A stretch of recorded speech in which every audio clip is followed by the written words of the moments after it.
So we move to an area now where, there is a greater need for immediate production, considering all the guys you lost, both inside and then even outside guys who we talked about earlier are now going to move in. You have areas in all phases of that linebacker position.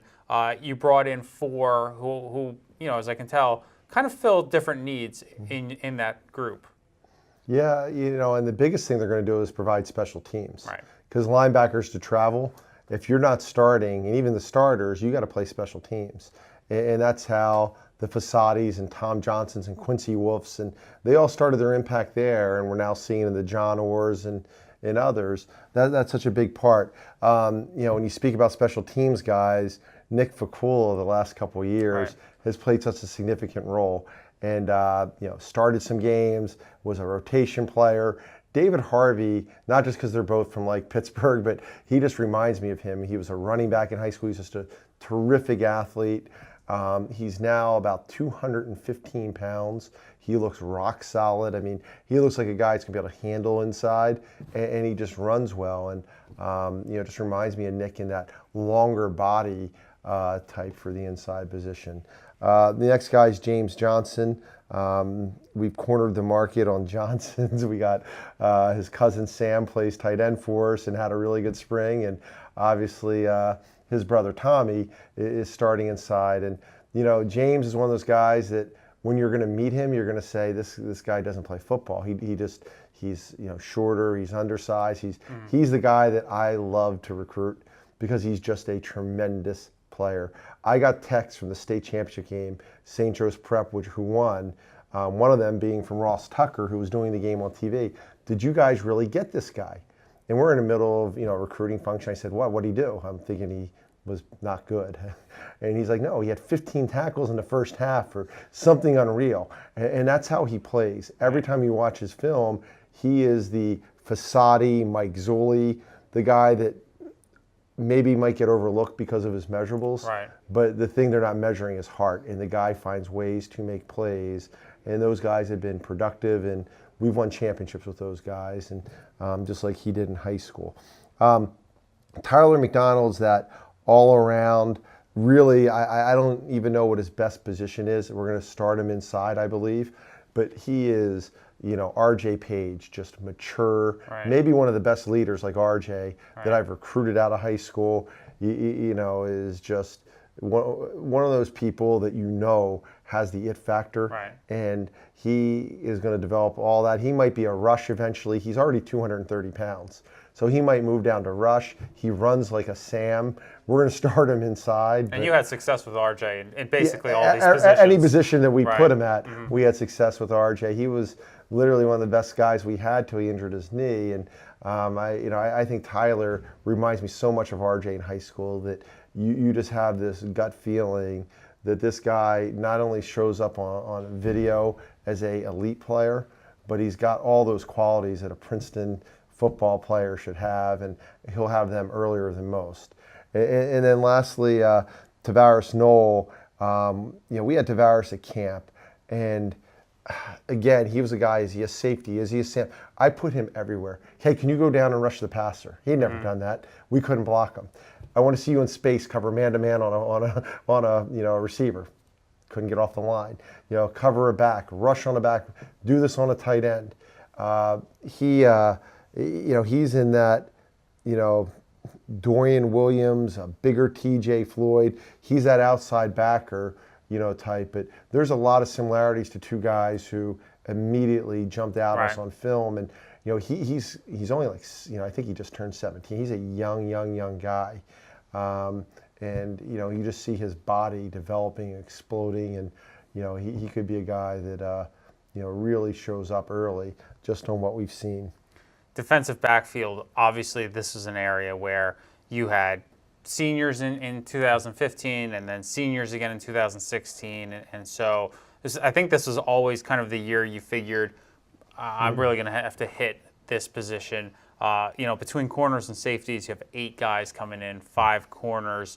So let's start in the cornerback, especially because when you think about Gaffney and Hill and then Gales and Fox, That's a lot of experience in the last 2 years that you've lost, and a lot of openings to come in and make an impact. Yeah, no, we've had so many upperclassmen that have played those positions, and we knew like this year when we're Coach Salgado, we were this was it. We were going to bring in big numbers, quality and quantity, Yeah. and we were going to. I was going to make sure from spring to the end of recruiting, that was going to be my focus. That we get the guys we feel can impact us. I'll start out with Austin Carbone. It's an easy comp there in John Hill, in that Speed. Austin is the fastest guy. Fred Samar said he's one of the fastest recruits, maybe the fastest he's ever brought in. He's a 10-200 meter guy, which is flying. He also runs the 400. He runs the 200. He's just explosive fast. He's led the state of Texas in kick returns as a junior. You can see him, because not only are they going to play defense, these guys, just like linebackers, are going to play special teams. Yeah. And I'm not sure. He might be a nickel right away. He might be a corner. There's, when you have a guy that runs that well, there's so many options. I know the offensive coaches, see some things in him as well. Yeah. But I think at least initially, what are the best way to get him on the field and compete, with the other guys because of his speed. A guy like, Sultan Shabazz, he's one of those compact body, competitive. He came to camp. He had a soft tissue injury.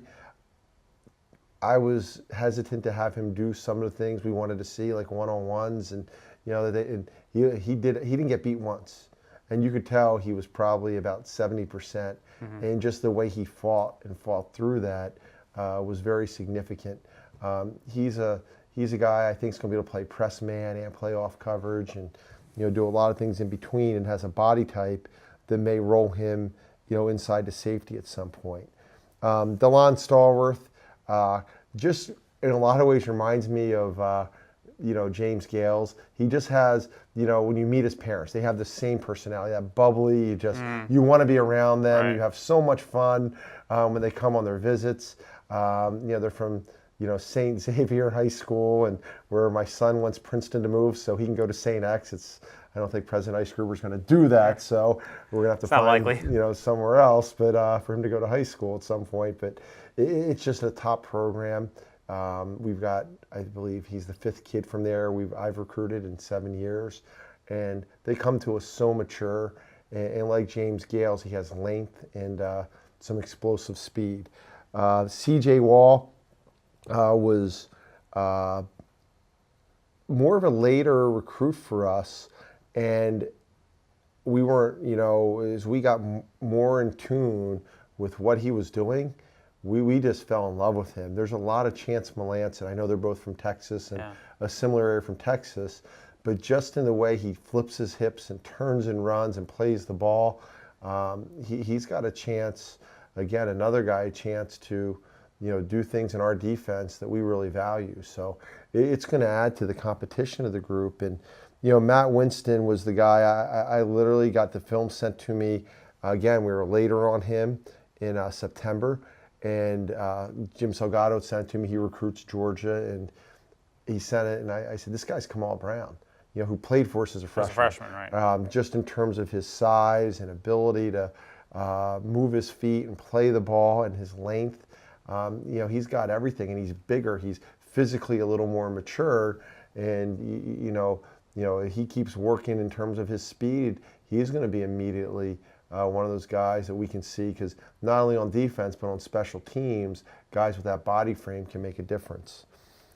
We go safeties. Yeah. Again, 2 starters you're losing in Dorian Williams and Sam Huffman. So again, chance to get in there and make a big impact. Yeah, one of the guys, Kyle Burford, remind me of, we were, this was December. I get a phone call, from Coach Thomas. I happened to be flying to Texas, and, he had told me about this, about Kyle Burford, and he said, do you want to go to the basketball game tonight?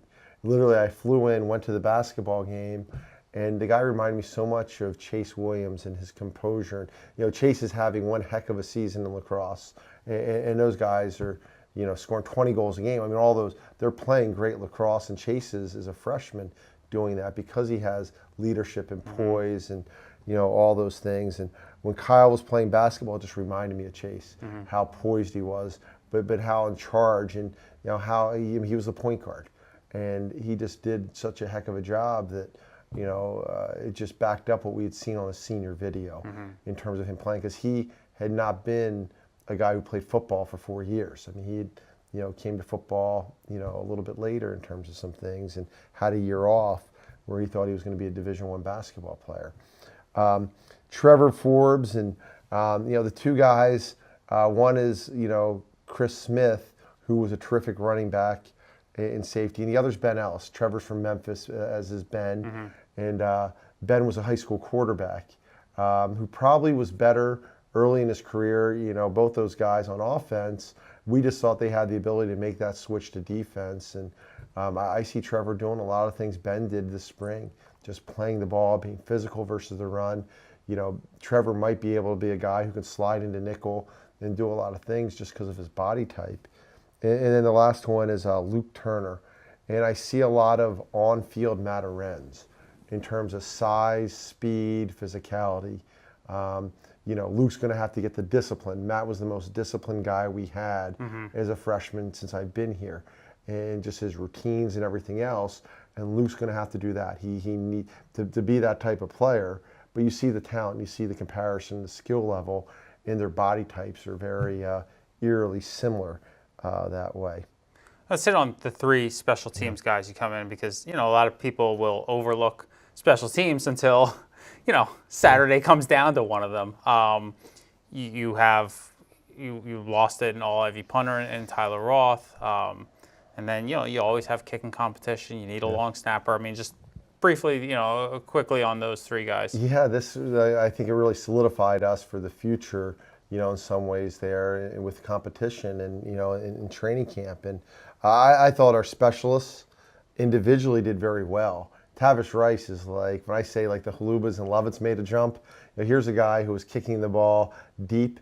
His physical strength has exploded. I mean, the ball is just coming off his foot. So there's going to be great competition here. But the first two guys, unbeknownst to Sean Gleason, he was going through, his wife was having a baby. He wasn't sitting on all of our meetings as they were doing that. So we met on specialists, and they came to different days at camp. So it wasn't until we decided to offer admission support to them that he realized they were the same high school. But Antonio Farrar, everybody knew we were losing a two-time All-Ivy who became a three-time All-Ivy punter. So the punting competition, we had like 3 or 4 guys ranked in the top 20 nationally, and Antonio blew them away, at our camp. He really, I thought, did a terrific job. He's also, like Tyler, an athlete. He played wide receiver, he played other positions, and he holds, which is also a significant factor. And, we feel he and Stephen Mejia, it's going to be a really good battle between the two of them immediately. And Nico Ramos, he came on a different day and hits, I believe it was either 6 or 7 straight 50-plus yard field goals. 53-yard line, left hash, 58-yard line, right hash. Things we do to, do in our kicking camp and work with them. And this guy is, very accurate and has a really good stroke, and somebody we think is going to, push a top kicker. Like the two of them will push each other. And the crazy thing is the 3 of those guys grew up together. And, the mom taught one kid in school. I mean, it's kind of crazy that there's this relationship, which I think as specialists is really, really neat. And we weren't sure if we were going to take a long snapper. Ryan McNeil and one other guy really were like neck and neck for the top guy. But we were going to wait on that. And, we had a couple of things with injuries, and we decided, look, we that has to be secure.